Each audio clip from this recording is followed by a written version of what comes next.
that in the absence of tax professionals, the economical growth of the country, I don't think is possible. So the tax professionals have a very, very vital role on their shoulders to develop economically the wealth of the country. When we talk about the subjects which have been chosen, I really find the selection of subjects on which a discussion will go on in the 7 sessions will certainly give a room for the Government of India to think over that these suggestions which never brought to their notice earlier will force upon them to make amendments suitable which will be the end product of the discussion. I'm sure about it.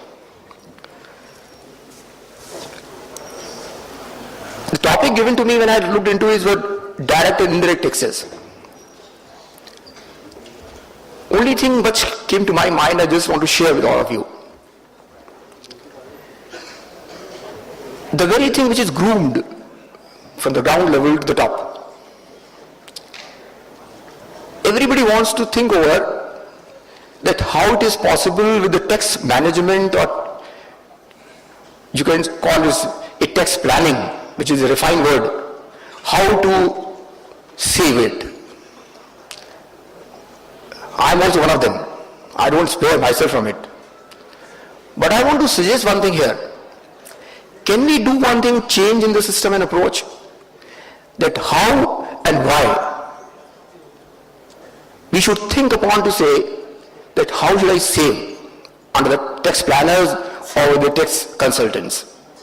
Can't we think over that why I should not volunteer in the parameters which the legislation has asked me to pay? And if we start thinking in the approach, I think the day will come, we'll be able to get the litigation reduced to a level which is very marginal. It will be very minimal for adjudication, and the 3-tier system which is available, the adjudicating authority is ordered, then the appeals ordered, then the tribunals ordered, and then the High Court is also not left for it, can be reduced to a level where the real contentious issues which requires active deliberation by the bar and the system in which we work, we will find out a better outcome acceptable to the society and acceptable to an individual. I find certain officers who are present here and to whom I know because a good of them appeared before me and at times when I was sitting with Justice Raghav in a division bench. I find that the officers who appeared before us, we have a different kind of perception prior thereto. But when they appeared before us, I find them, and I discussed with my friend Raghav Sahab also, that at least I have changed my own approach. Good of them. And my request is, please go ahead, do your best, and provide the best services to the institution we expect from our office. One thing which I want to share when we talk about direct taxes, I think direct taxes is one which directly go from the pocket of an individual. Whether you call it an HUF, whether you call it an individual, whether you call it a collective. I would excuse in saying that we have been developed with a perception to see how it is possible to avoid, subject to the parameters of law. I want to say to the tax planners who are very eminent, efficient, and have a vast knowledge of the subject, can't we provide this assistance to a taxpayer? That the planning is this, and please pay what the law permits to you. Go ahead with it. Pay it. Avoidance is not the solution of the problem. Avoidance may be today's result, but the end result will not be that acceptable. I think this is an open subject for consideration. Please examine. We may find out some solution to resolve it. I have taken note of it, that we have a direct taxes of that is called income tax, the corporation tax, wealth tax, capital gain tax, gift tax, and so on and so on. At the same time, there are indirect taxes, which normally to me, I can say, avoidance, degree of avoidance is slightly less. But in direct taxes, it is degree of avoidance is slightly higher.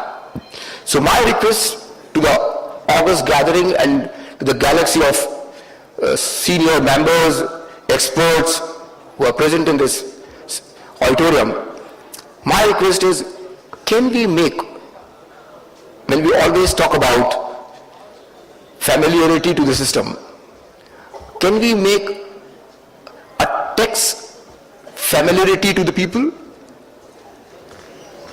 That familiarity, what we call it, the exact word I am not getting at the moment, when we talk about familiarity with the text, familiarity with the institution, we call it user-friendly, we call computer-friendly. Can't we make the text-friendly approach, the text-friendly atmosphere, the text-friendly end product for which we all are here? I think if we make it text-friendly, what I want to say is we can avoid litigation, we can resolve the disputes, and it will be beneficial to the taxpayer, it will be beneficial to the government, it will be beneficial to each of us. And I am looking after the legal services of the state. To my mind, subject to what kind of ultimate gain and loss which you can have it. My request is a mediation is one of the alternative mechanism which we are taking use of in all our matters. It's open for discussion as to whether this alternative mechanism of mediation, will it be possible to be introduced in this tax world for proper adjudication of resolving the disputes. I think for which I think the departmental persons who are here, my request is some senior officer to whom the department can pay repose confidence may be asked to sit with the assessee, with their taxpayers and with their lawyers or chartered accountant before the matters are being taken up in appeals to the tribunals and to the High Court. To my mind can be resolved at the first stage when it's pending before the adjudicating authority itself. But it is possible if the department also, without keeping any reservation, coming forward with a senior officer reposing faith to settle the issue then and there at the first stage. And at least I can share, we are using this tool in our all kind of litigations and the results are very positive. The people go with satisfaction, which is never expected on a judicial active. When we hold a judicial approach, a judicial decision, one may accept, one may not accept, but that is binding. But when the people have their own view which is acceptable to the department, or the view of the department is acceptable to an individual, I think he will feel at the end of the day, it's my decision, I will honor it. A binding decision and the decision which has to be honored by an individual or by a corporation will be much more acceptable to the society, and that will minimize the litigation. That is one of the questions which I request to the August gathering when you hold your sessions.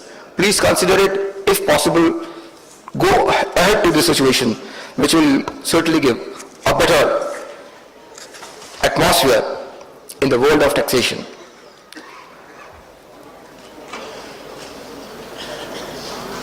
As I already said about the direct and indirect taxes of a different kind, recently I was told that in the first union budget of 14-15,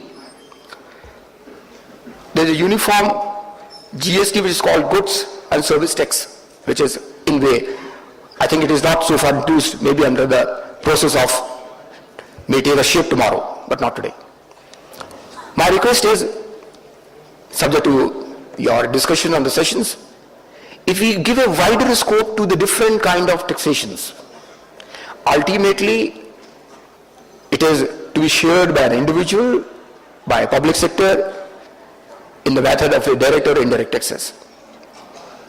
My only question to the August gathering for discussion is it possible to minimize the different horizons of taxation in a streamlining system to see that we can make it the total approach to be friendly to the people, to understand and to take a decision as to whether I am being one of them to pay tax for which a legislation has been introduced by the government of India.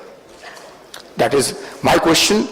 Please keep that also under consideration at the relevant time. I'm very worried about, I'm sorry to say, I called one time the data of the pendency of the tribunals, the pendency of my court also. My request is, can't we adopt some mechanism which can reduce the total pendency of the cases lying in the tribunals and to minimize to a number which is getting a better justice during the minimum time approach. I have taken certain view of mine. It was a failure in that excise matters. In the excise matter, the tribunal, there is a direction and the mandate of law, it should be 6 months disposal. But practically we find it's not possible. I'm not interested in going to the deep reasons for why it is not possible. But my view is, maybe for deliberation, some time schedule, a benchmark has to be laid down. As it is already introduced in the Civil Procedure Code, that there shall be no adjournments more than 3 for any good reasons and whatsoever. My request is not possible to introduce this scheme that there shall be no adjournments other than 3, which is the maximum limit in a matter pending before any of the adjudicating authority. Might be possible, may sometime inconvenient, but is the need of the hour for early and expeditious disposal of the matters. Mediation, I already discussed. I find that consistency is not coming forward in various orders passed by the various benches established at various places. I don't know how far it is possible. Have a deliberation, and if something positive come forward, that one judgment of the tribunal on a particular subject, if made available on net to be accessible to all the tribunals, to the benches, so that at least there may be avoidance of inconsistency on the subject and expeditious disposal of the orders to be taken note of by other benches when one subject has already been dealt with and some question have been already answered. I find while sitting on the bench that neither the department nor the lawyer who is appearing is aware of that what are the judgments, if any, on the subject of which the matters are coming for court. And I'm sure about it. In this present scenario in which we are today, it is not possible to believe that on that subject there is no decision. That decision may not be acceptable to you. The decision may not have a binding effect upon you. The decision may not go beyond a persuasive value. But my request is, if decision is made available to the various benches of the tribunal for better appreciation for the tax lawyers, to the members of the tribunal, to the counsels who are appearing for the department, I think we can dispose of the matters in the shortest period and maintain the consistency at least amongst the different benches of the tribunal. If it is possible, please find out. I personally feel that on sometimes 2 different orders of the 2 benches on the same subjects are being cited before us. That is very troublesome. Maybe a lack of coordination, maybe lack of information being transpired between the 2. Somebody may say, I am not subordinate to you. This is all a hierarchy. We might not be subordinate, but in a judicial system, some consistency is the needed hour, and that is possible only and only with the tax lawyers who are day to day appearing before the tribunals or before the appellate authorities in apprising them of the subject which is already being dealt with at one stage by one of the benches of the tribunal. I am very confident that the end product of this condensed seminars and the discussion will go on. The results will be very positive, will certainly lay down a milestone for the Union of India, for us, and for all taxpayers and the tax lawyers in giving a better approach to the existing law, and wherever the amendments are suggested will be better for the country, better future, and will make the taxpayer more convenient to implement it. I am very thankful for this opportunity given to me, and thankful to the organizers in giving me this opportunity to address my views and to request. But before I conclude, I will only say one thing to Agarwal sir, because he is the one who is organizing the national conference, that this opportunity, if next time is made available, I would not like to sit here as to honor. I like to participate as one of the participants, because that will be more convenient and acceptable to me. Thank you very much.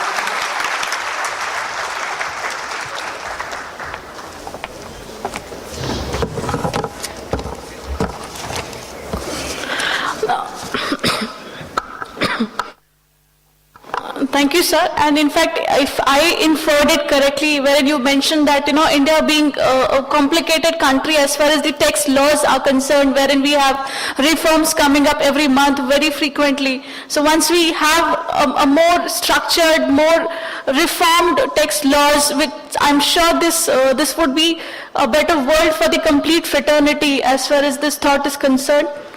So, with that, I would like to thank you, and for sure it's an absolute privilege for all of us who are there into this hall to hear from you and your thoughts for the day. And I would request our Honorable Mr. Justice R.K. Agarwal Sahab, Judge Supreme Court of India, to address us on the podium. Sir, if you could be on podium and share your words for the day, and request everyone to please give us a big round of applause, sir, to sir.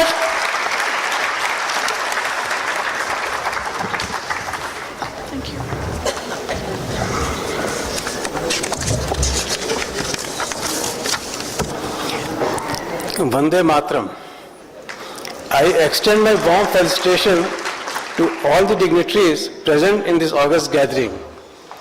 I am delighted to have the opportunity to be part of this conference, which is being jointly organized by All India Federation of Tax Practitioners, Rajasthan Tax Consultants Association, Tax Consultant Association Jaipur, and Jaipur Tax Consultant Bar Association. At the outset, I must compliment the organizers of this conference, and in particular, Sri Pankaj Ghia and Mr. Pataudi, for inviting me to inaugurate the National Tax Conference and to deliver inaugural address. I may just say that I am not new to this conference. I have been attending this conference earlier also, not at Jaipur, but at Ranchi, Varanasi, and Allahabad. Taxation is a fascinating branch of law, though highly complex and complicated to comprehend. Its practice demands an adequate knowledge of accountancy and economics, beside a fair knowledge of various commercial laws, personal laws, and laws relating to property and civil criminal laws. The system of taxation has been in existence since time immemorial, when people started to organize themselves into societies and with the establishment of some form of governing bodies. The legitimacy of the collection of tax by the governing body for the welfare of its subjects has been accepted from a long time. But from the ancient time to the modern age, the concept has been witnessed a multi-pronged transformation. Justice Holmes once said, "Taxation is the price we pay for civilization." In India, financial liberalization was the centerpiece of the larger program of economic reforms. Much of the prescriptions of the Western world found their echo in the post-1991 economic reform program in India. It began with a radical program of stabilization and structural adjustment assisted by the World Bank and the IMF. Immediate measures of macroeconomic stabilization, fiscal correction, exchange rate adjustment, monetary targets, and inflation controls were announced. These stabilization measures were to be supplemented by structural reform measures which included industrial deregulation, liberalization of foreign direct investment, trade liberalization, overhauling of public enterprises, and financial sector reforms. Taxation, which was originally a means to sustain the survival of the state, over the years underwent several changes, and now, as we stand in the 21st century, is perceived as one of the major means to vitalize economic development. And thus, it could be concluded that taxation carries forward the important task of economic vitalization, income redistribution, and socio-economic cohesion. The fundamentals of our economy must be very strong, but the economy of our country depends upon augmentation of the resources for which taxation is absolutely essential. The people of the country pay the taxes, and the lawyers and chartered accountants encourage them to pay the legitimate taxes to the state. But we expect that the taxes should be properly utilized. The tax professional is a solemn and serious occupation. It is a noble calling, and all those who belong to it are its honorable members. Although the entry of the profession can merely by acquiring the qualifications of tax competence, the honor as a professional has to be maintained by its members by their exemplary conduct both in and outside the court and also the authorities concerned. The role of tax professionals in the current global economic scenario is extremely important. They have started to play a crucial role in ensuring the sound functioning of domestic tax systems. Hence, the well-functioning of a tax system depends to a large extent on the efficiency of the tax advisors. However, there exists some real and potential conflict between the duty to provide zealous representation of clients and a more abstract responsibility towards the system. The taxpayers, in order to pay less tax, often try to exploit the inconsistencies and ambiguities in the tax legislation. Where different tax consequences follow two different forms of a transaction, the taxpayers will, if properly advised, often adopt the form that incurs the lowest tax burden. And where there is some ambiguity in the application of the statute, the taxpayer will seek to interpret the ambiguous wording in the most advantageous way possible. Thus, law aimed at regulating the tax advisors must take into consideration the state's interest in raising revenue and the client's interest in minimizing the tax.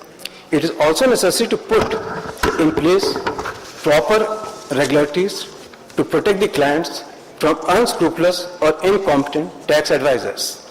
In the era of globalization and e-technology, the entire world has become a global village, and we have to get ourselves fully equipped with the latest development in each field of taxation. The state's financial experts, as well as the economists and social scientists, feel that the growing tax evasion is mainly due to our defective, irrational, and anti-conditioned taxation policy. The variety of tax preferences that are extended to the subjects have not only distorted the after-tax rates of return on various types of investments in unintended ways, but also have significantly eroded the tax base. The wide-ranging tax preferences have led to large-scale avoidance of the tax by companies, resulting in several zero-tax companies. In order to correct this, minimum alternate tax was imposed since 1997-98. In India, There has been sufficient manpower for tackling evasion. While complete elimination of evasion may well be an uphill task, it is quite possible to subject returns to better check. Taxpayers' education and use of media is another area through which better compliance is possible.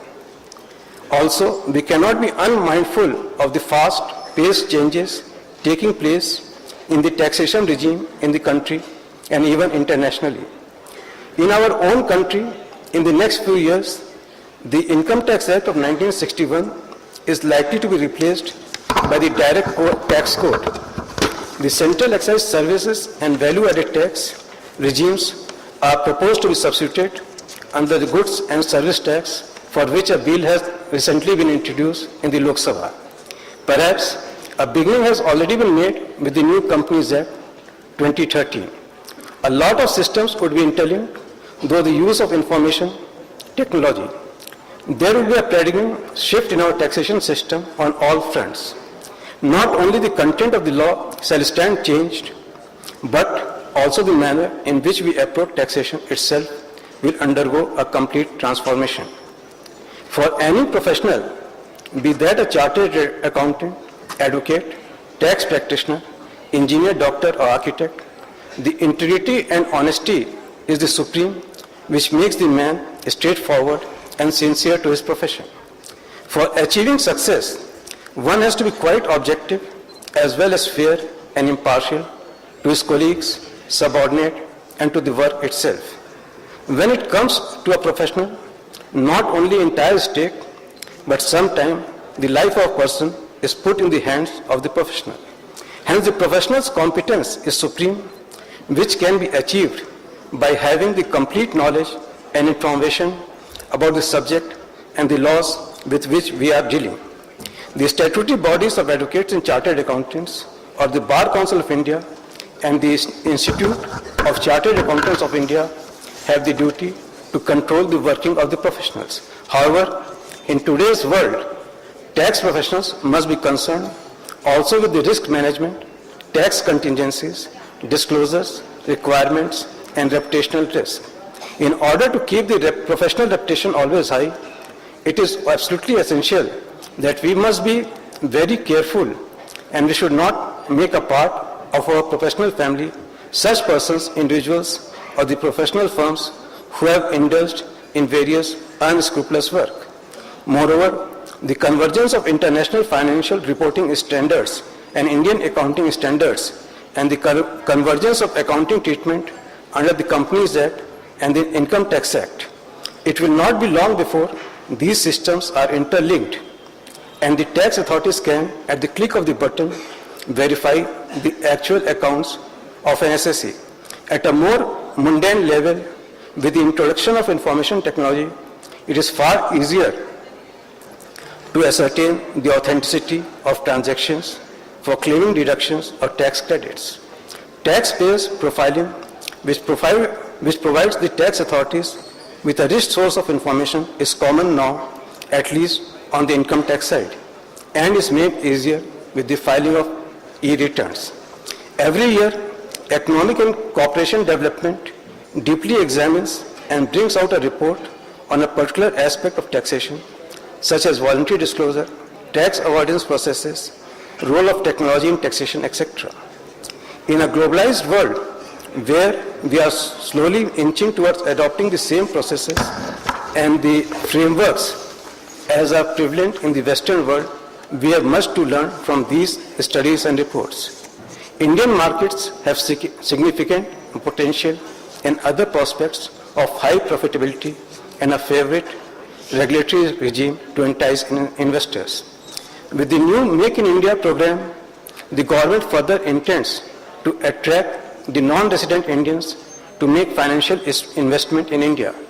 The ambitious Make in India campaign, launched on September 25, aims at turning the country into a global manufacturing hub.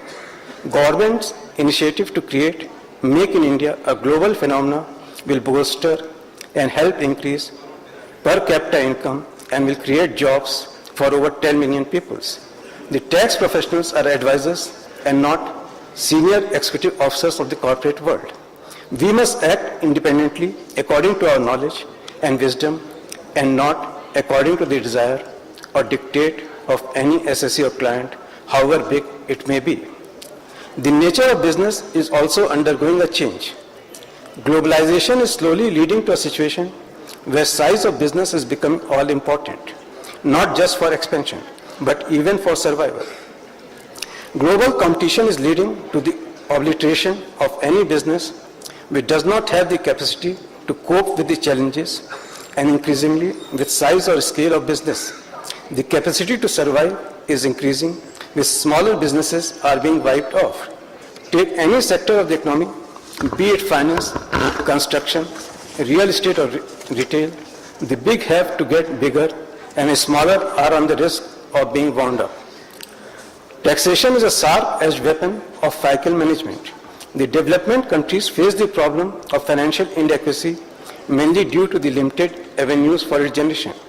Taxation remains the lone source in the hands of the government, either for augmenting the state revenues or for carrying forward the task of economic development. India today remains as an unbeatable combination of an ancient civilization embracing economic globalization in a context that is open and democratic. And that is why what really makes India the emerging giant that it has become. In the changing times, present tax professionals are facing new challenges. But fortunately, the tax professionals as a group are not hesitant to embrace change and embrace it successfully. Even though there may be initial hiccups, but I am sure that the tax professionals will master their new role with the new Make in India program being launched. Thank you very much.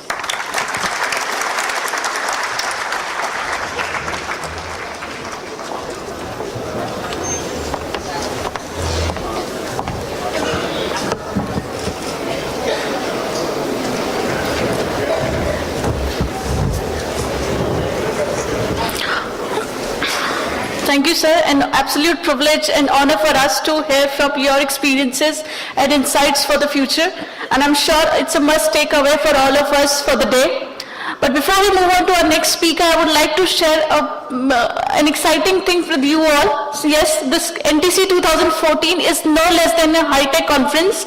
And there you see, if you could see, we have Twitters also running it. So to post your queries, to your experiences, your thoughts, you follow Twitter at Text Conference and use hashtag NTC Jaipur 2014. You could see many of us has also started using it. So we would request if you have queries, experiences, thoughts, you can follow on at Text Conference and use hashtag NTC Jaipur 2014. With that, I would move on to our next speaker for the day. He is a tax advocate, Vice President AIFTP, a very charismatic speaker and a renowned personality. Yes, may I invite Shri Pankaj Ghiaji onto the podium to say his thanks to a chief guest of honor and delegates. Dhanyavad, shukriya, obliged, grateful, my gratitudes. I am short of words for all your love and affection to my guests, to all the delegates, to all the invitees, ladies and gentlemen. But before I move on to propose a formal vote of thanks, I would just like to make two short announcements. One, my honorable guest, Honorable Justice Mr. Ajay Rastogi Sahab and Honorable Justice Mr. R.K. Agarwal Sahab had talked about the conversion of VAT to GST, and I am happy to announce that today the government of Rajasthan has formed GST committee, and Rajasthan Tax Consultant Association has been nominated as a member of the GST committee. Apart from it, two of us, Mr. M.L. Patodi as a person and myself as a person, has also been nominated on that committee. Jaipur, without the blessings of our Aradhya Govind Dev Ji, we cannot complete any function. I would request Shri O.P. Agarwal Sahab to present a photo of our Aradhya Shri Govind Dev Ji by OK Plus to our Honorable Chief Guest Shri R.K. Agarwal Sahab.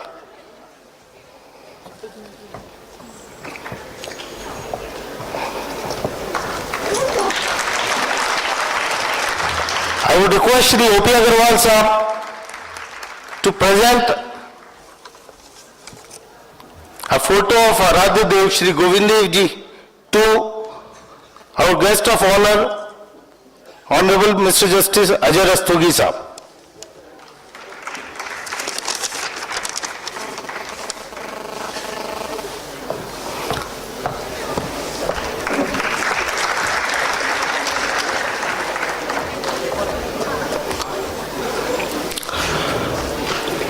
Friends, I don't have words to say thank you to Honorable Mr. Justice R.K. Agarwal Sahab.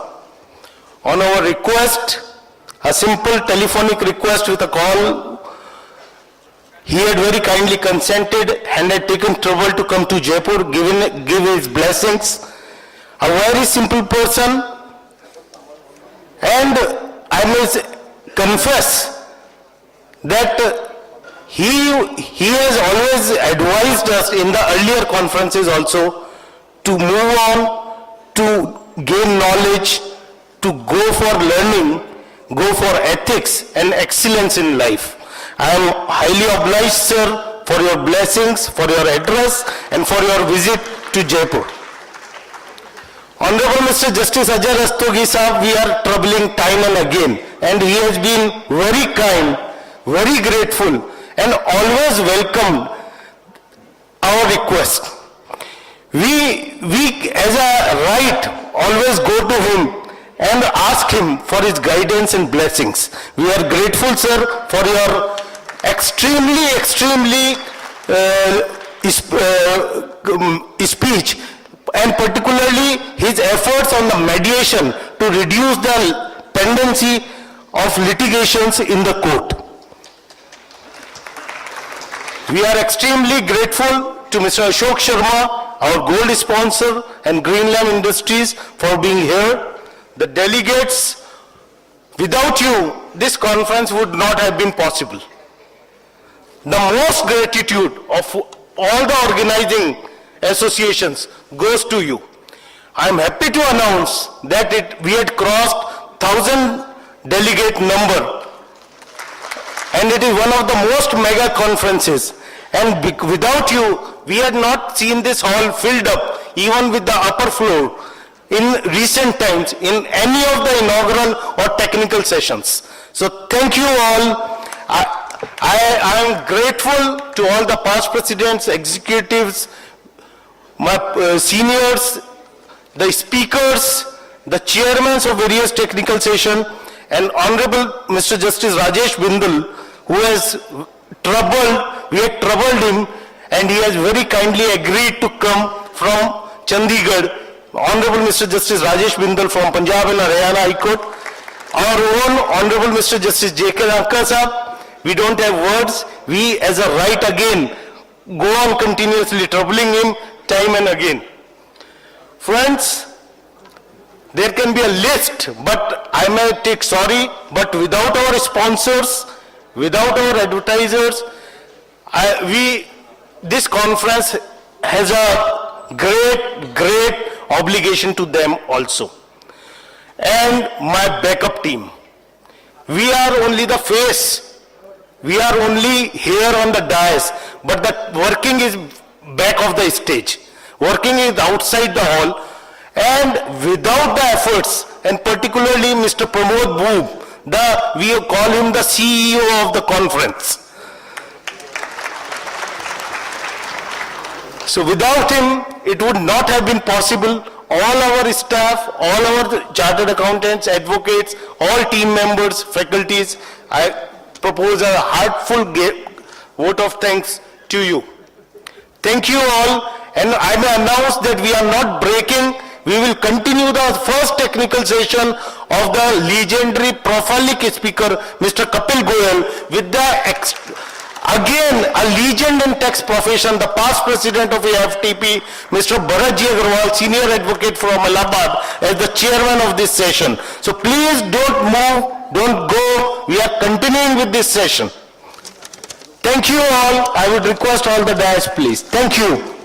One announcement, AIFTP National Executive Meeting and ITAT Coordination Meeting is shifted from Hotel Clarks Amir to this venue only on the first floor in the lobby. So at 3:30 the ITAT Coordination Committee meeting would happen, and at 5 o'clock the NEC meeting of AIFTP would happen on the first floor hall. Thank you everybody, and I would request the organizers to go for start the first technical session very shortly.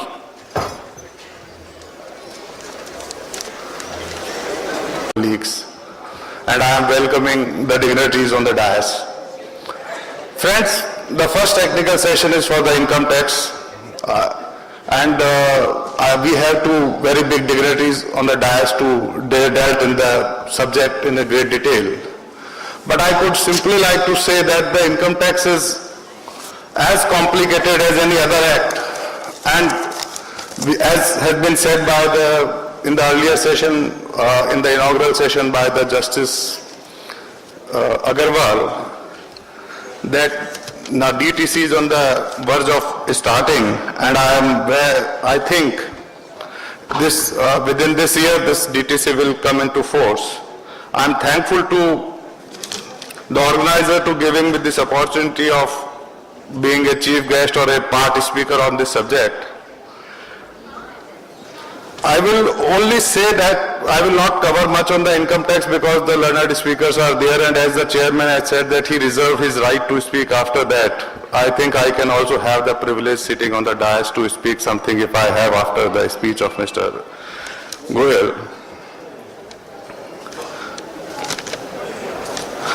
As we all know that income tax is a subject which touches most of the people who are here in this hall, and it is becoming more and more. In the government says they are trying to simplify, but every time when they give one more clarification it makes more complications, and we hope that with the DTC in force there would be some simplification or some clarity into the act, and the legal dispute will reduce to a very great extent. In the earlier session, the Honorable Justice Rastogi Sahab has said that there should be consistency, and the chartered accountants, advocates and the practitioners should try to go on the net, so consistency could be there into legal interpretation and legal decision making.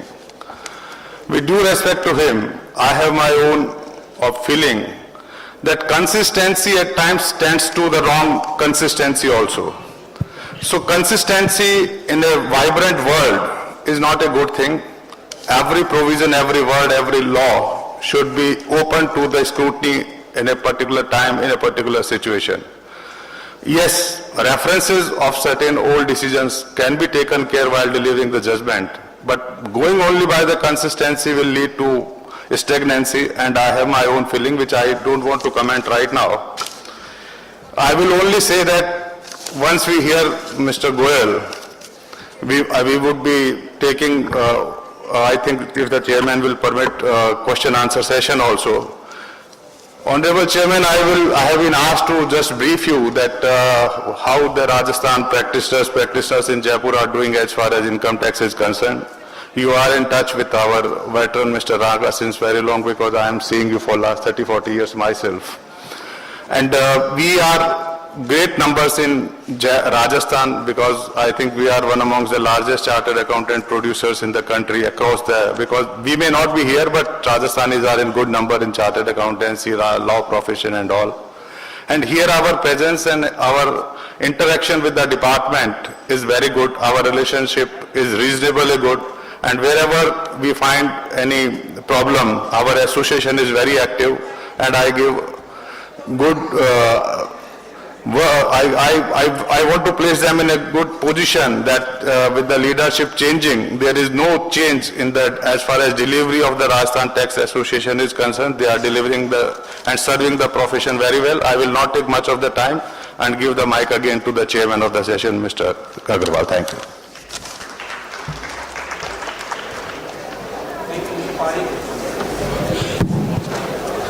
I am grateful to Mr. Parekh, the chief guest of the session, for giving a hint about the chartered accountants being associated with in Rajasthan. I may inform you that I am also very closely associated with the Institute of Chartered Accountants, because according to me, the advocates and chartered accountants are the two limbs of the same body, one of the two eyes of this body, and we belong to the same family, especially in the All India Federation of Tax Practitioners. Now, since the time is too short and the session has also been delayed, I'll request Mr. Kapil Goel to give his deliberation within a period of 40 minutes. Request, please, Kapil Goel.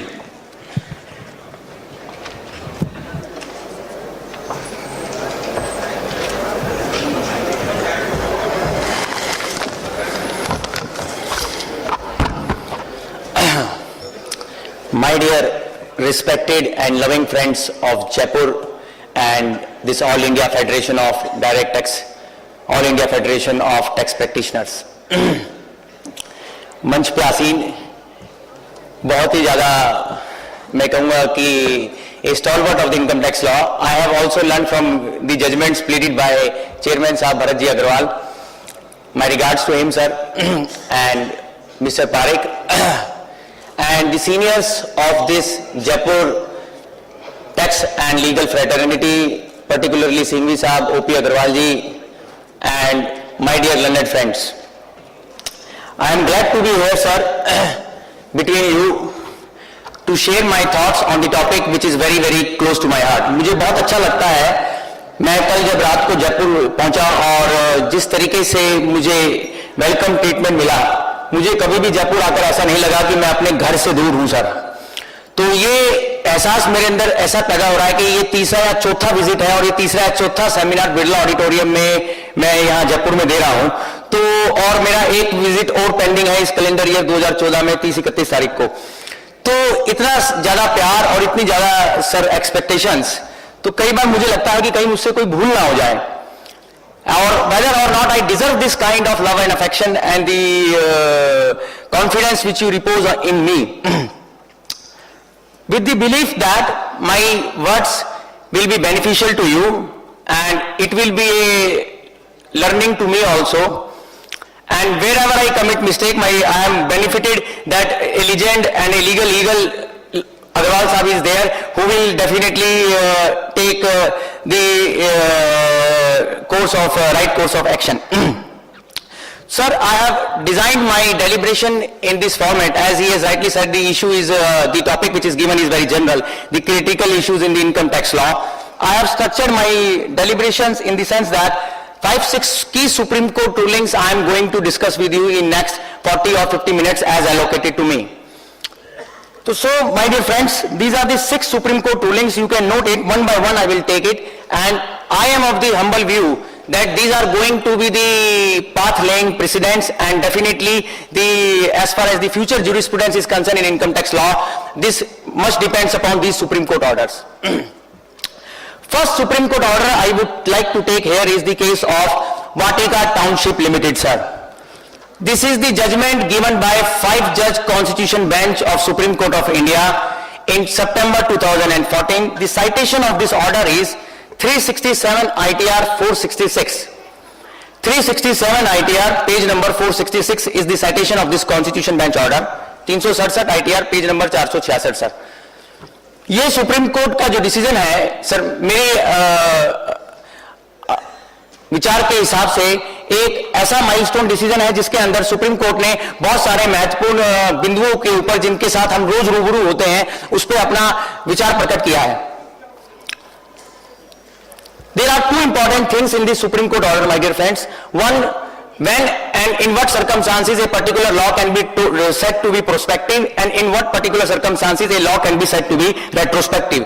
This has become a general phenomenon.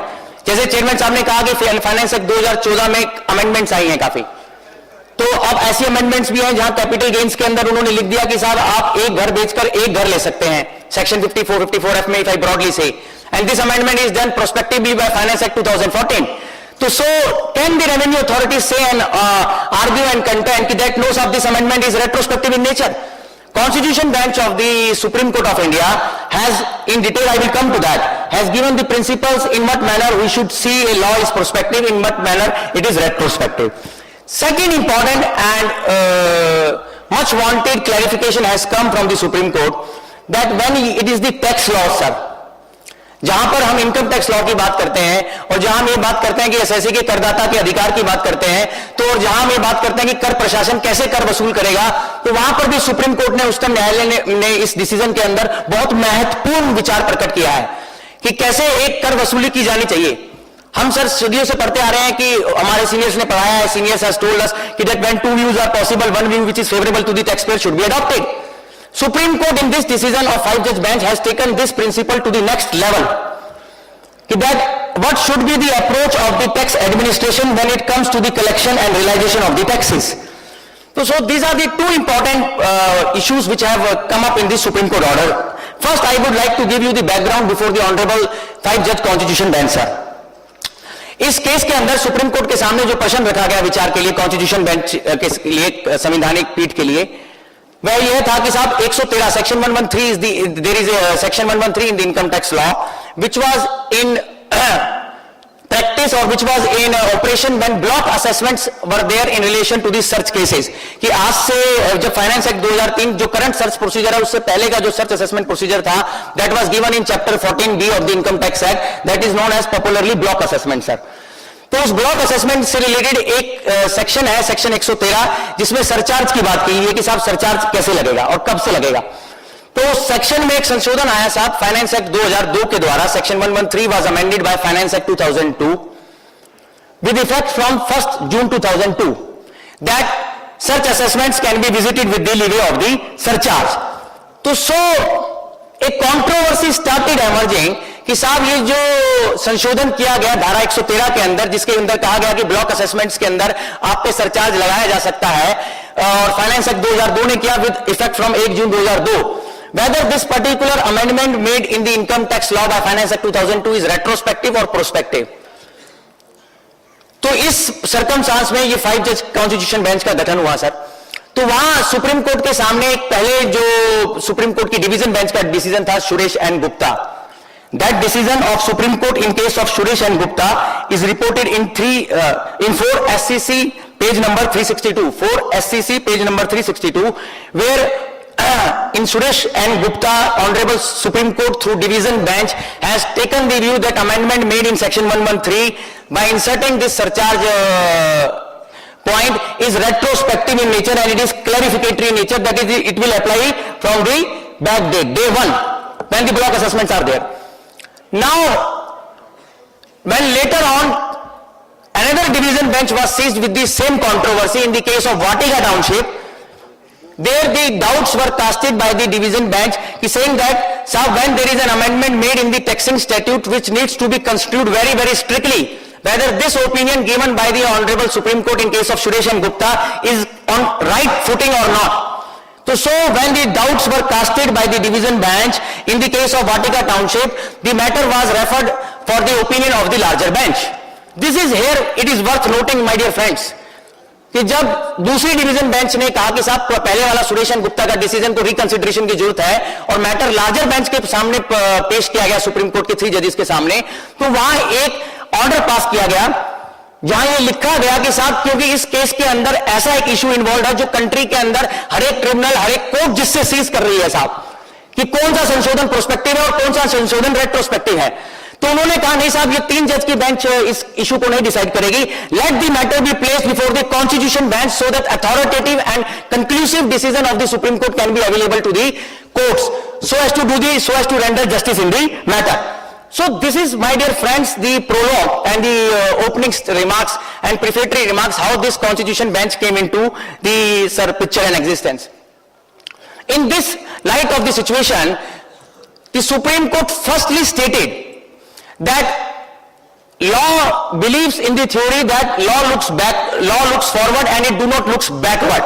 Since it is the age-old maxim and it is the age-old principle that law looks forward and it do not looks backward. So the Supreme Court Constitution Bench clearly stated कि साहब अगर आज एक संशोधन income tax act में आ रहा है और उसके अंदर कहीं पर भी बाय इंप्लीकेशन ऐसा नहीं निकल रहा है कि साहब इट इज रेट्रोस्पेक्टिव और क्लैरिफिकेटरी इन नेचर, तो आप उसको रेट्रोस्पेक्टिव नहीं मान सकते हैं. इसके लिए उन्होंने दो भाग कर दिए इस चर्चा के. एक वो संशोधन जो असेसी के खिलाफ आ रहे हैं sir, that is where an amendment is made against the taxpayer, and second category was made by the Supreme Court Constitution Bench where the amendments are made in the Income Tax Act which favors the taxpayer. तो Supreme court ने दो category कर दी कि साहब एक तो उन सेक्शनों में अमेंडमेंट या उन प्रोविजंस में अमेंडमेंट जहां असेसी को कुछ बेनिफिट मिल रहा है, there is some amelioration of the hardship to the tax payers, और एक जहां कुछ ऐसा अमेंडमेंट आ रहा है जहां आप असेसी के कोई खिलाफ जो प्रेजुडाइज कर रहा है टैक्स पेयर को वो अमेंडमेंट कर रहे हैं. तो पहले कैटेगरी जब सुप्रीम कोर्ट ने पिक करी कि साहब when there is an amendment which creates a new charge, which creates a new obligation, which creates a new thing, which is against the taxpayer in that sense, then unless the law clearly says otherwise, it has to be deemed to be prospective only, sir.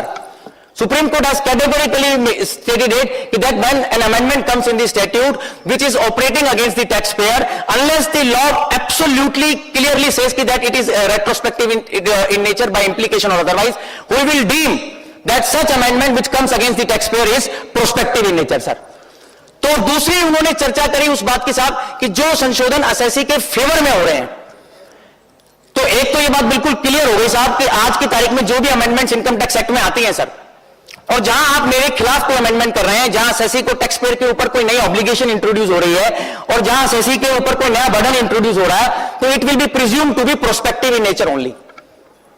और रही बात अब दूसरी चीज की, ये बहुत important है मेरी चर्चा के लिए यहां पर, कि वो संशोधन जो कानून के अंदर असेसी के या किसी कम्युनिटी के किसी टैक्स पेयर्स को किसी हार्डशिप को एम्यूलिएट करने के लिए, एसवाज करने के लिए और उसको सोलेस करने के लिए लाए जा रहे हैं, उसको कैसे देखा जाएगा. That the Supreme Court of India clearly says, sir, that amendment which comes in the statute of which the intention is to ameliorate the hardship faced in general by the taxpayers, then that amendment, unless the law says otherwise, will be deemed to be clarificatory, declaratory and curative in nature. That is, it will apply from the day one when the such law was made. So, I will like to put some illustrations here. In my second point, कि where the Supreme Court has stated कि साहब अगर ऐसा कोई संशोधन कानून में आता है जिसका मकसद एक टैक्स पेयर्स को रिलीफ देने का है और उनकी हार्डशिप को एम्यूलिएट करने का है, तो उस संशोधन को अगर कानून अदरवाइज नहीं कहता हम रेट्रोस्पेक्टिव मानेंगे. I will bring here section 40 small a where it is stated that if you don't deduct TDS on a particular expenditure, then expenditure shall be disallowed in the hands of the deductor. इस preposition के ऊपर जहां supreme court ने कहा कोई भी संशोधन जो असेसी के फेवर में आ रहा है उसको रेट्रोस्पेक्टिव मान लिया जाएगा प्रिजम्पशन के बेस पे, तो उसका एक इलस्ट्रेशन जो मुझे लगता है सर कि जहां सेक्शन 40 स्मॉल ए के अंदर ये बात लिखी हुई है कि अगर मैं किसी को कोई एक्सपेंडिचर दे रहा हूं, कोई एक्सपेंडिचर इनकर कर रहा हूं और उस एक्सपेंडिचर के ऊपर मैंने टैक्स नहीं काटा और उसमें लिखा है कि आप अगर एक्सपेंडिचर पे टैक्स नहीं काटते हैं तो वो एक्सपेंडिचर आपका डिसअलाउ हो जाएगा, आपकी बिजनेस हेड की इनकम को कंप्यूट करते वक्त वो आपकी बिजनेस इनकम का पार्ट बन जाएगा, डीम्ड बिजनेस इनकम हो जाएगा. There are 3 amendments which have been done in the past in section 40A IA, sir. Section 40 small a Roman IA, where there are 3 amendments to my knowledge which have been done in the past, sir. और इसके ऊपर मेरा एक अपना view है कि साहब ये सेक्शन, क्योंकि मेरे पास समय कम है, मैं साथ साथ एक बात बोल दूं साहब कि सेक्शन 40A IA एक over zealous piece of legislation है, with great respect and all humility at my command. I believe that such a piece of legislation where you are deeming that the income which is going to another party, which is a genuine expenditure undoubtedly, will for want of tedious and for want of procedural violation will become the income of the payer. So when I am interpreting such a provision where such kind of deeming fiction is created, then I should be reminded that I have to adopt those principles of interpretation which goes to the favor of the taxpayers and which are favorable to the assessee. So in that background, 3 amendments, my dear friends, have been done in 40AIA. In today's assessments also, जो इस अभी assessment चल रही है, मैंने देखा है department के part के ऊपर कि 40AIA has become a normal thing which is generally applied and automatically applied wherever they see that some tedious violation is there, sir. तो वाटिका टाउनशिप मुझे कैसे हेल्प कर रहा है 40AIA में, sir? I would first take कि एक amendment तो अभी फाइनेंस एक्ट 2014 से की गई है, जहां उसमें उन्होंने लिख दिया कि पहले तो ये था फाइनेंस एक्ट 2014 से पहले कि अगर आप किसी खर्चे पे टीडीएस नहीं काटते हैं तो आपका पूरा खर्चा डिसअलाउ हो जाएगा, pre finance act 2014, sir. But now post finance act 2014 उन्होंने कहा नहीं साहब, ये जाती है कि किसी एसएससी को अगर वो 100 रुपए के ऊपर टीडीएस ना काटे, लेटर से 194C में 2 रुपए, सर, आप उसका 100 रुपए टीडीएस 100 रुपए एक्सपेंडिचर डिसअलाउ कर दें और उससे 30 रुपए की डिमांड करें, दैट इज वन थिंग. तो लॉ ने कहा कि ये हार्डशिप है, लेट अस से के साथ प्रोपोर्शनेट डिसअलाउंस होगा.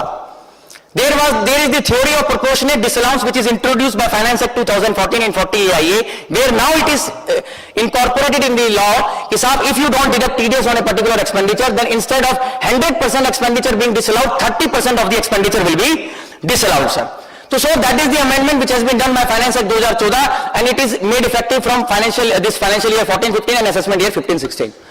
Second amendment which was made little 2 years ago कि साहब अगर second proviso to 40AIA I am discussing and it is very important piece of legislation कि साहब if you make an expenditure and there was an obligation to deduct TDS under chapter 17B and you fail to follow that obligation casted upon you in chapter 17B, then the law says कि if the payee who is the recipient of income has included the said amount in his own hands and paid the taxes, the expenditure will not suffer disallowance in the hands of the payer. This amendment, my dear friends, was again made with prospective effect by Finance Act 2012. तो आज finance act 2012 का मतलब हुआ sir 12-13 financial year, 13-14 assessment year. तो अब ये बात निकली कि क्या इस अमेंडमेंट का बेनिफिट जो प्रोस्पेक्टिव इफेक्ट से की गई है उसका बेनिफिट मैं रेट्रोस्पेक्टिव इफेक्ट से ले सकता हूं या नहीं ले सकता हूं, क्योंकि अगर अपेरेंटली देखें तो कानून ने उसको प्रोस्पेक्टिव इफेक्ट से किया है, सर. ये दूसरी अमेंडमेंट थी. तीसरी अमेंडमेंट जो 40AIA में हुई थी सबसे पहले कि साहब अगर आप कोई टीडीएस काटते हैं 1 साल के अंदर और आपने टीडीएस जो रिटर्न फाइलिंग डेट से पहले जमा करा दिया तो आपको उसी साल में खर्चा अलाउ कर देंगे जिस साल का वो खर्चा बिलोंग करता था, सर. ऐसा अमेंडमेंट 2010 में हुआ था. तो मेरा मानना यह है सर, ये जो तीनों संशोधन हुए हैं 2010, 2012 और 2014, with great respect, I believe all this. And पहले वाला जो सबसे पहले 2010 में हुआ आप उसको ले लीजिए, उसमें हमारे यहां सारे हाई कोर्ट्स के डिसीजन यूनानिमस हैं कि the first amendment which was made in 40AIA with effect from 2010 which was stated to be prospective has been hold unanimously by the courts to be retrospective in nature. Second amendment, मेरा मुद्दा second amendment का ज्यादा है sir, और second और third का, कि जहां ये लिखा गया कि आप टैक्स नहीं काटते हैं और पेयर अपने इनकम में उसको इंक्लूड कर लेता है तो पेयर के हाथ में डिसअलाउंस नहीं होगा. Whether this amendment is retrospective in nature or not, that is whether prior to assessment year 13-14 the benefit of second proviso to 40AIA can be given to the deductor or not. This is the moot point, sir.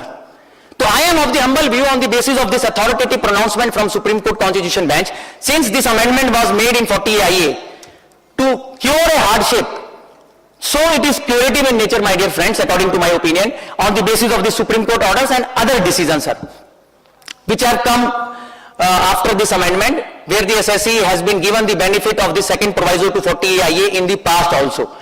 There have been 2-3 high courts in the country, which I have included in my paper. I will not burden you with that, but there are 2-3 high courts in the country which have taken this view independently that second proviso to section 40AIA is curative in nature and it is having retrospective implication. So as far as this decision of Vatika Township is concerned, which says that when any amendment is made in the Income Tax Act which has the effect of curing a particular hardship, that should be treated to be retrospective unless the law intends otherwise. So taking clue from the Supreme Court observations which have a great persuasive and an authoritative effect, my humble belief is this कि this second proviso to 40AIA is retrospective in nature, sir. तो उसका सीधा अगर मैं सरल शब्दों में कहूं अपनी बात कि आज जो मेरी असेसमेंट 13-14 से पहले की 11-12 की चल रही है, 12-13 असेसमेंट ईयर की चल रही है, जहां मैंने किसी खर्चे पे टीडीएस नहीं काटा है और आप 23 से कंफर्मेशन लाकर असेसिंग ऑफिसर को दे देते हैं, आयकर अधिकारी को, कि साहब जिस आदमी को आपने बिना टीडीएस काटे पेमेंट करी है उसने अपनी इनकम में उसको इंक्लूड कर लिया है. I am of the view that disallowance should not be made in 40AIA, sir. तो this is one way where I believe this is a very welcome order, where Supreme Court has made it clear that amendments which come beneficially should be given retrospective effect unless the law intends otherwise. Second point, sir, Supreme Court has also touched the issue that how taxation should be approached in general. कि जब आप एक किसी आदमी को income tax लगाते हैं तो इनकम टैक्स लगाते वक्त किन पैरामीटर्स का और बेंचमार्क्स का ध्यान रखेंगे. तो उन्होंने सारी थ्योरी, सर मैंने ऐसे बहुत सारे कम डिसीजन देखे कि जहां honourable justice his lordship justice Sikri has written this order, he has gone on to analysing all the theories on income tax which are available today, and then he has commandingly stated that, I would like to read those illuminating words which the Supreme Court has used in their order, sir. One line, one paragraph they have devoted to this preposition, that there cannot be any imposition of tax without the authority of the law, although this is well written in Article 265 of the Indian Constitution. But many times again I see that there is very little following up of this kind of thinking, sir, where when I make a claim, and where I forgot to make a particular claim in my return of income which I am otherwise legally entitled to, my assessing officer takes shelter of the technicalities and proceduralities, says that your claim is barred by technicalities. And seal, allow me to complete this paragraph, there cannot be imposition of any tax without the authority of the law, says Supreme Court. Such a law has to be unambiguous and should unambiguously prescribe the liability to pay tax in clear terms. If the concerned provision of the taxing statute is ambiguous and vague, and is susceptible to two interpretations, the interpretation which favors the subjects as against the revenue has to be preferred. So they have again reiterated and reaffirmed that old doctrine of Supreme Court in vegetable products case 88 ITR, where Supreme Court has stated that when two views are possible, one view which is favorable to the taxpayer shall be adopted. Further, Supreme Court says, sir, this is a well-established principle of statutory interpretation to help finding out as to whether particular category of assessees are to pay a particular tax or not. No doubt, with the application of this principle, courts make endeavor to find out the intention of the legislature. At the same time, Supreme Court of India says, this is a very important and noticeable line, please sir. At the same time, this very principle is based on fairness doctrine.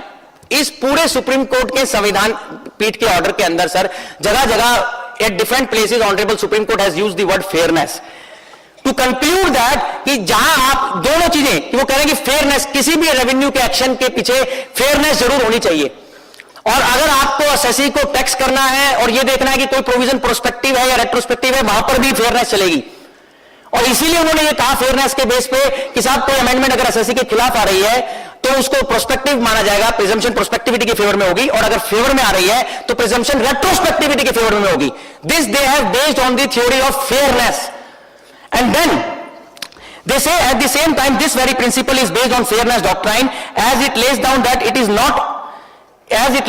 if it is not very clear from the provisions of the act, please note this line sir, if it is not very clear from the provisions of the act as to whether the particular tax is to be levied to a particular class of persons or not, the subject should not be fastened with any liability to pay tax. I will take a pause. What this line means? This line means कि साहब जहां supreme court ये कह रहा है कि fairness के principal के बेस पे कि अगर जहां पर भी आपको जरा सा भी संशय है कि इस प्रावधान के अंदर इस टैक्स पेयर को टैक्स देना है या नहीं देना है, तो वहां उसकी व्याख्या और उसका एनालिसिस और उसका एडजुडिकेशन आप ऐसे करेंगे कि जहां क्लैरिटी नहीं है कि एसएससी के फेवर में इंटरप्रिटेशन ली जाएगी. इसका एम्प्लीफिकेशन देखिए सर, जो मुझे लगता है एज एन एकेडमिशियन, क्योंकि गुप्ता जी ने मुझे कहा था कि सेक्शन 56 लेने के लिए, पर इतना समय नहीं मिलेगा. सेक्शन 56 जैसे मैंने देखा जब मैं छात्र था सीए का, और जब सीए का स्टूडेंट था तो वो बहुत कंसाइज था, बहुत उसमें वो सही में इनकम फ्रॉम अदर सोर्सेज लगता था.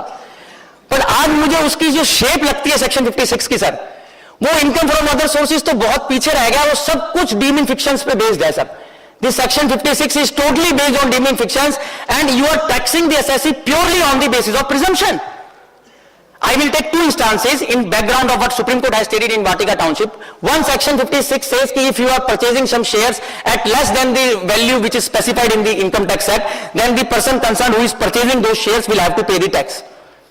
It is written, sir. And second thing which has been written by Finance Act 2013, कि साहब if you purchase a property, let me say, take an example, if I purchase a property from our chairman, मैं भरत जी अग्रवाल साहब से कोई property purchase करता हूं और उस प्रॉपर्टी का सर्कल रेट डीएलसी रेट 100 रुपए है और ये मुझे 50 रुपए की प्रॉपर्टी दे देते हैं. मैं सेलर की बात नहीं कर रहा हूं टैक्सेशन की 85 में, मैं बायर की बात कर रहा हूं कि जहां कपिल गोयल ने 100 रुपए की प्रॉपर्टी जिसका दाम डीएलसी रेट 100 रुपए है 50 रुपए की खरीदी है, लॉ ये कह रहा है फाइनेंस एक्ट 2013 के बाद से कि कपिल गोयल को 50 रुपए पे टैक्स देना है sir.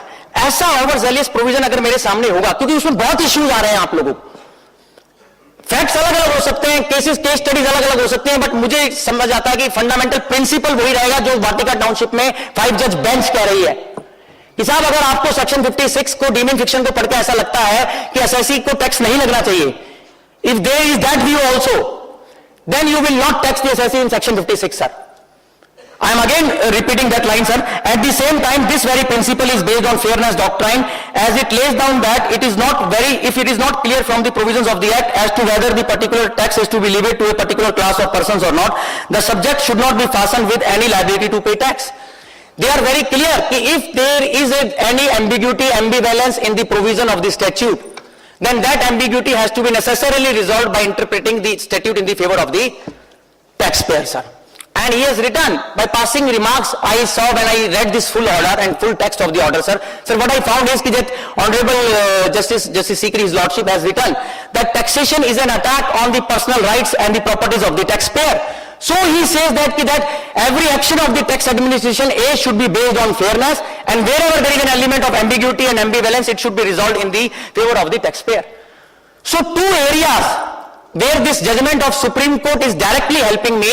One, I believe, is section 40AIA, where this, on the basis of this judgment of Supreme Court, I can more authoritatively say that this amendment which was made in Finance Act 2012, second proviso to 40AIA, is retrospective in nature, sir. अगर आपने tax नहीं काटा है और पे ने उसको जमा करा दिया तो आपका डिसअलाउंस नहीं होगा, because that amendment made by Finance Act 2012 should be treated as retrospective. Second, section 56, कि जहां पर भी आपको सेक्शन 56 के अंदर कोई भी डाउट हो कि साहब इस पर्टिकुलर ट्रांजैक्शन में बाहर पे डीम टैक्स लगेगा या नहीं लगेगा, नोशनल इनकम पे टैक्स लगेगा नहीं लगेगा, तो वहां जो मापदंड चलेगा, ये जो सुप्रीम कोर्ट ने बताया है, ये मापदंड चलना चाहिए सर। ऐसे अनगिनत सर्कमस्टांसेस है सर, हम जब ट्रिब्यूनल में आर्ग्यू करते हैं रोज, तो अनगिनत सर्कमस्टांसेस आते हैं कि जहां हर एक अमेंडमेंट के ऊपर ये बात होती है कई बार कि साहब जो अमेंडमेंट प्रोस्पेक्टिवली लिखी गई और एसएससी के खिलाफ आई है, उसको ये कलर आप पेंट करेंगे नहीं साहब रेट्रोस्पेक्टिव है। It is not possible, because the theory of fairness says that when you are bringing some amendment which is hitting against the SSC, then this amendment should be treated to be prospective only, sir. तो ये पहला supreme Court का order था sir. मेरा मानना यह है कि अगर इस सुप्रीम कोर्ट के ऑर्डर को एक अच्छे गाइड पोस्ट की तरह लिया जाए तो बहुत सारी लिटिगेशन जो अकारण वर्ष हो रही है वो नहीं होगी sir.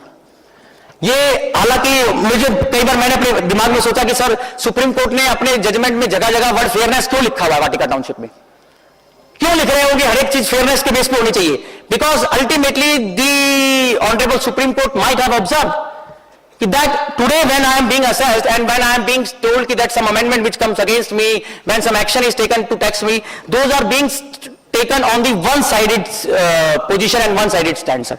So this Supreme Court order of Vatika Township 367 ITR 460 is an important order. It is a milestone order according to me, and it will lay great foundation in the coming times. Next Supreme Court order, sir, Dawoodi Bohra Jamaat. This is the Supreme Court order which discusses the various nuances and niceties of the charitable trust taxation in the income tax law. The citation of this order in case of Dawoodi Bohra Jamaat is 364 ITR page number 31. In this order, 364 ITR page number 31. In this order, the issue which fell for the consideration for the Honorable Apex Court was, my dear friends, कि साहब जो issue था कि दाऊदी बोहरा जमात जो एक trust बना हुआ एक पर्टिकुलर कम्युनिटी के द्वारा बनाया गया था, तो क्या इसको चैरिटेबल ट्रस्ट की एग्जेम्पशन डिनाई की जा सकती है under section 13 subsection 1 clause B because it is made for a particular religious community. Department का ये कहना था साहब कि Dawoodi Bohra Jamaat which is being founded and made by a particular community is being made for the purpose of a particular religious community, so it is not entitled for exemption under section 11, 12, 13. They invoke section 13 subsection 1 clause B. Section 13 एक B लगाकर supreme court के सामने department का कहना यह था साहब इस दाऊदी बोहरा जमात को आप एग्जेम्पशन नहीं दे सकते हैं. असेसी का कहना यह था कि साहब even though this particular trust is being founded by A close sector of the people, but the activities of this trust which is a mixture of charitable and religious objects, is the activities of this trust are giving benefit to the public in general. Assessee का counter argument department के argument के सामने यह था कि साहब चाहे trust किसी ने भी बनाया हो, पर ट्रस्ट की एक्टिविटीज का बेनिफिशियरी कौन है?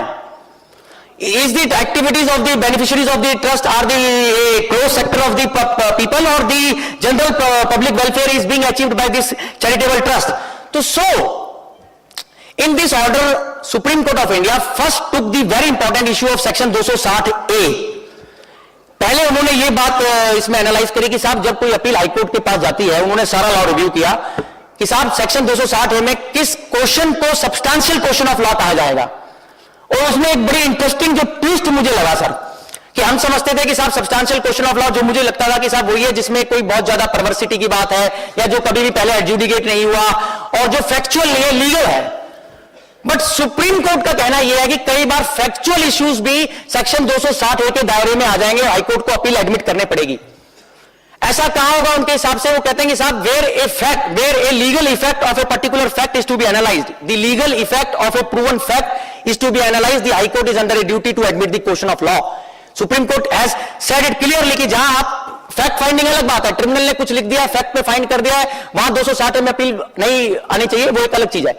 बट जहां एक ऐसे फैक्ट का लीगल इफेक्ट क्वेश्चन में है जिसकी बड़ी इंपॉर्टेंट रेमिफिकेशन है, वहां there the High Court is under a duty to admit the question of law, से Supreme Court of India. Second point sir, section 11, section 12, section 13, section 12A और 12AA, पांचों section के ऊपर सुप्रीम कोर्ट ने अपना view दिया कि साहब सेक्शन 11, 12 तो सब्सटैंटिव प्रोविजन है और सेक्शन 12A और 12AA प्रोसीजरल प्रोविजन है। और पूरा चैरिटेबल ट्रस्ट का जो सेक्शन है, section 11, 12, 12A, 12AA, section 13, this constitutes A complete code of taxation, कि जब आप किसी चैरिटेबल ट्रस्ट को टैक्स करेंगे जिसको 12AA मिला हुआ है, उसकी टैक्सेशन सेक्शन 11 से लेकर सेक्शन 13 के प्रोविजंस में होगी। तीसरी बात, जो चैरिटेबल पर्पस वर्ड लिखा हुआ है उसकी क्या कॉनोटेशन है सर? मैं देख रहा हूं जैसे जैसे लॉ डेवलप हो रहा है, इस वर्ड के ऊपर बहुत जबरदस्त डिबेट और कंट्रोवर्सी चालू हो चुकी है सर।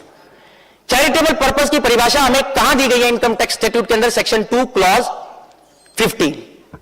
सर सेक्शन 2 क्लॉज 15 में चैरिटेबल पर्पस की डेफिनेशन दी हुई है, it is an inclusive definition.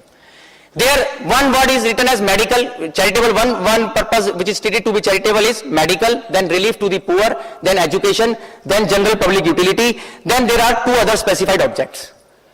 तो मैं इसलिए बात एम्फेसाइज कर रहा हूं कि एक अमेंडमेंट आया था जिसका इफेक्ट 1/4/2009 से हुआ फाइनेंस एक्ट 2008 के द्वारा, कि जहां एक प्रोवाइजो ऐड किया गया था सेक्शन 2 क्लॉज 15 के अंदर, जिस proviso and it has become an hot bed of controversy to my understanding, कि that where they say that if a trust is there, it is engaged in the activity of general public utility and it is doing a trade, commerce and business and the receipts are exceeding 25 lakh rupees, the trust will not be treated to be charitable. 4 things: general public utility activity sir, trade, commerce, business और 25 लाख से ज्यादा की receipt, तो मुझे charitable नहीं माना जाएगा। तो सुप्रीम कोर्ट ने उस डेफिनेशन को कोट किया है जो अमेंडेड डेफिनेशन है अपने जजमेंट के अंदर, और उसको कोट करने के बाद जो बात लिखी है वो बड़ी इंपॉर्टेंट है। उन्होंने कहा कि इस जजमेंट, इस अमेंडमेंट के बाद भी, इस अमेंडेड डेफिनेशन के बाद भी जो लीडिंग लॉ है सुप्रीम कोर्ट का कॉन्स्टिट्यूशन बेंच का, Surat silk 121 ITR page number 1, 121 ITR पन्ना नंबर 1, कि predominant intention of the trust matters sir.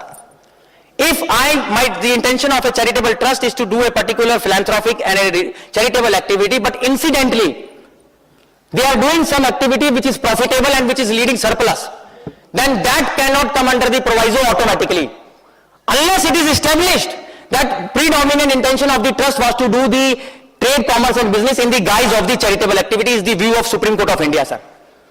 So many assessments and registration withdrawals and rejections have been done on the strength of this proviso, treating it to be a ubiquitous and a ecumenical and a universal law. But it is not so. Still that Supreme Court decision of Constitution Bench in Surat Silk 121 ITR page number exists and prevails. I don't know how anybody can countenance that 5-judge bench Supreme Court order in Surat Silk is no more in existence after this amendment in the charitable purpose definition. Even today, if a charitable purpose is a bona fide charitable trust and it is doing the general public welfare, but it is charging for its activities, so charging cannot become a stigma and a taboo, sir. It is nowhere written that a charitable trust to be charitable cannot charge from anybody. So this Supreme Court order, I believe, is a solace and a succor when it comes to the amended charitable purpose definition. Supreme Court has made it quite clear that even today the Supreme Court ruling of Surat Silk prevails, and if the predominant intention of the charitable trust is innocuous, innocent and philanthropic, then no adverse inference can be drawn. Third thing, कि charitable purpose में sir और religious purpose में Indian scenario के अंदर जो mixture है कि कई बार जिस चीज को मैं रिलीजियस समझ रहा हूं वो चैरिटेबल है। आज हम बहुत बार जब रजिस्ट्रेशन के लिए इनकम टैक्स डिपार्टमेंट को अप्लाई करते हैं तो पारा डबल ए के अंदर तो कमिश्नर साहब वो कहकर रिजेक्ट कर देते हैं कि नहीं साहब आपका ये जो पर्पस है वो रिलीजियस है। Now this word which is religious purpose is not defined in the income tax act statutorily my dear friends. So what is the connotation of the word religious purpose and how far it is different from charitable purpose in the Indian scenario? That question was taken by the Supreme Court in this order कि साहब Indian scenario उन्होंने दो उदाहरण दिए कि एक हिंदू अगर किसी गाय को फीड करता है, गाय को खाना खिलाता है गाय को, तो हिंदू के लिए तो वो रिलीजियस एक्टिविटी है साहब, बट किसी और के लिए वो चैरिटेबल काम है। ऐसे ही उन्होंने एग्जांपल दिया कि एक मुस्लिम अगर कोई काम ऐसा करता है, किसी को पानी पिलाता है थर्स्टी को, तो हो सकता है उसके लिए रिलीजियस काम हो, but ultimately it is charitable in nature. So they mean to say that in Indian scenario many objects which are charitable will be religious also. Or to say in other words कि आज अगर मैं कोई charitable activity कर रहा हूं तो it is being propelled by the feeling that it is religious. तो आप ये इसको वाटर टाइट कंपार्टमेंट्स की तरह नहीं देख सकते कि चैरिटेबल अलग है और रिलीजियस अलग है और रिलीजियस को बिल्कुल ही डिवाइड कर देंगे सर। तो वहां उन्होंने कहा है कि चैरिटेबल और रिलीजियस में इंडियन सिनेरियो के अंदर आपको customary law, the word used by honourable supreme Court is the customary law has to be taken into consideration whether or not a particular object is charitable sir. If under customary law this object of the assessee is charitable, then assessee cannot be denied the benefits of the charitable trust sir. Lastly and conclusively they have said कि साहब अगर आप किसी trust को particular religious community के लिए कहना चाहते हैं तो finding which should come from the revenue authorities is कि साहब एक पर्टिकुलर चैरिटेबल ट्रस्ट सिर्फ एक पर्टिकुलर सेक्टर के लिए काम कर रहा है। अगर मैं सबके लिए काम कर रहा हूं, मेरा बेनिफिट सबको मिल रहा है, तो मुझे एक एक्सक्लूसिव प्राइवेट ट्रस्ट या नॉन चैरिटेबल ट्रस्ट नहीं कहा जा सकता है सर। तो ट्रस्ट चाहे कोई भी बनाए, अगर उसकी एक्टिविटीज का बेनिफिशियरी पब्लिक एट लार्ज है, जनरल पब्लिक वेलफेयर हो रहा है, तो Supreme Court says that section 13 subsection 1 clause B will not operate. तो I believe this Supreme Court order has taken, although issue was very limited, but Supreme Court has taken to give its opinion on what is charitable purpose, what is general public utility, how charitable purpose is different from religious purpose, and finally that what is the connotation of the word religious in context of particular religious community in context of section 13 subsection 1 clause b. तो साहब मेरे को एक चीज और जो बहुत important लगती है, मैं सर की भी अटेंशन चाहूंगा। सर ये जो अमेंडमेंट सेक्शन 2 क्लॉज 15 के अंदर आया फाइनेंस एक्ट 2008 से, जिसमें लिखा गया जनरल पब्लिक यूटिलिटी अगर मैं ट्रेड कॉमर्स बिजनेस करता हूं और वो 25 लाख से ज्यादा है तो उसको नॉन चैरिटेबल मान लिया जाएगा। तो मेरे को यहां जयपुर में भी बताया गया और कई जगह सर कि ये अमेंडमेंट जो आई है ये हर एक जगह यूज होने लग गई है, और हालांकि राजस्थान हाईकोर्ट का अभी तक कोई व्यू नहीं है इस पर directly to my knowledge, but there are 4 या 5 high courts in the country which have analyse this particular proviso to section 215 in detail. 4-5 decisions हैं, आप इनकी साइटेशंस नोट कर लें। मेरे हिसाब से ये डिसीजंस बहुत इंपॉर्टेंट है और इसके बाद मुझे लगता नहीं कि ये इशू रेस इंटीग्रा और डिबेटेबल कहा जा सकता है इस तरीके से। Delhi high court in the case of GSI, it was a trust which was giving some it was a case of an institution which was providing some services to the people engaged in the business and charging something. Department was attacking the trust and assailing the trust कि साहब proviso आ गया, 25 लाख से ज्यादा की आपकी turnover है, आप general public utility का काम कर रहे हैं, आपको बेनिफिट नहीं मिलेगा। Delhi high court has given an order in case of GSI India 360 ITR page number 138 sir, 360 ITR page number 138। This order is authored by our Honorable Justice Sanjeev Khanna, His Lordship. Second order has come from Allahabad High Court in case of Lucknow Development Authority. It's a very important order on which sir can throw more light, because in this order the Honorable Allahabad High Court has said that the Development Authority in this case is doing a charitable activity and it cannot be said to be non-charitable under proviso to section 215 also. So that is the ruling of Allahabad High Court in case of Lucknow Development Authority, reported in 219 Taxman 162, 219 Taxman page number 162. Because lot many development authorities are in trouble after this amendment to section 2 clause 15. Then is the decision of Gujarat High Court, and a very important decision. I like this decision because it is strong on fundamentals. Sabarmati Ashram. This is the case of Gujarat High Court in case of Sabarmati Ashram Gaushala Trust, 362 ITR 539, 362 ITR page number 539. इस trust को, जैसे इसके facts बताते हैं कि इस trust को महात्मा गांधी और father of the nation that has founded this trust when he was returning from South Africa. This trust is engaged in the Gujarat for the welfare of the cows and they are selling milk on wide scale basis in Gujarat. तो department का कहना यह है कि selling milk which is exceeding 25 lakh rupees is hit by the proviso to section 2 clause 15. तो Gujarat high court का कहना यह है कि साहब किसी भी चैरिटेबल ट्रस्ट को इनकम टैक्स एक्ट में यह पाबंदी नहीं है कि वो एक ऐसा प्रोडक्ट जनरेट कर सकती है जो मार्केटेबल हो. यह कहां लिखा है कि चैरिटेबल ट्रस्ट अपने काम से ऐसा एक उत्पादन नहीं कर सकती साहब जो जिसका एक मूल्य हो बाजार में. तो that is what Gujarat high court explains. Even if this trust is founded for the welfare of the cows and if it is incidentally selling the milk, then the proviso to section 215 will not apply. Last decision is of our Institute of Chartered Accountants of India from Delhi High Court ICI case, where department has applied this proviso. ICI case which has been rejected by High Court. The citation of this order of Delhi High Court is 358 ITR page number 91. So sir, to cut the long story short, all these decisions says in one voice that while applying the proviso, the department should do a wholesome and holistic exercise and should not be enamored and infatuated by is simply because I am having a receipt in my P&L account which is exceeding 25 lakh rupees, that cannot impulsively allow you to apply this proviso to 215 to the SSC, sir. This is the crux of all these 4-5 orders. I believe when all these high courts are saying in one voice unanimity is there should not be any doubt on this much debated provision. Third decision is which I want to discuss here is, first I discuss Vatika Township, then Dawoodi Bohra Jamaat. Third decision which I want to discuss here is the Supreme Court order of MAC Data, sir. This decision has created lot of troubles as far as concealment penalty is concerned. This is reported in 358 ITR page number 593, Supreme Court 358 ITR page number 593. Now, what was the facts in the case of MAC Data, my dear friends? There was one assessee who was being surveyed during the course of a particular financial year. During the course of the survey, sir, some incriminating documents were unearthed. उसके यहां सर्वे हुआ Mac data के यहां, उसके यहां से कुछ incriminating documents मिले. जब मैक डाटा ने अपनी रिटर्न दाखिल करी उस साल की सेक्शन 139 के अंदर, तो उसमें उन कागजों का कहीं जिक्र नहीं किया, उसके ऊपर कोई एक्सप्लेनेशन, कोई स्टेटमेंट नहीं दिया जो उसके यहां सर्वे में मिले थे. जब मैक डाटा की असेसमेंट चालू हुई, when the security proceedings after the survey were started against MAC Data, there also MAC Data did not stated anything about those incriminating documents unearthed during the course of the search. But when the assessing officer gave a specific show cause notice, why not the addition should be made in your hands on the basis of these incriminating documents unearthed during the course of search? MAC Data simply replied कि साहब मुझे कुछ नहीं कहना है, to buy peace and to avoid litigation, I want to offer this amount for taxation and pay tax on it. Sir ये बड़ा मुझे अजीब सा लगता है कि मेरे पास पर्ची ही आ गई अभी से sir. I could not get in the.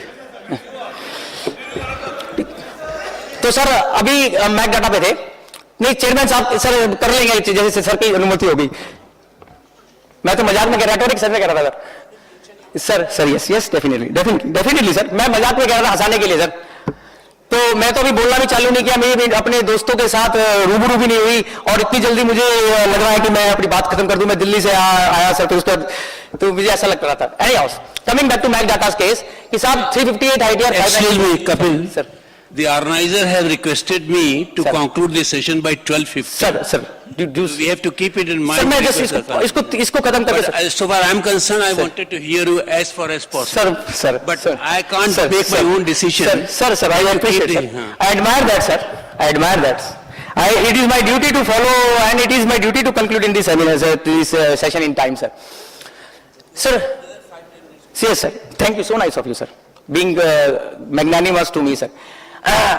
So I was discussing, my dear friends, the Supreme Court decision in the case of MAC Data Limited. In this case, the MAC Data surrendered the amount when it was cornered, and when the MAC Data was brought to the wall, then MAC Data surrendered that amount for taxation.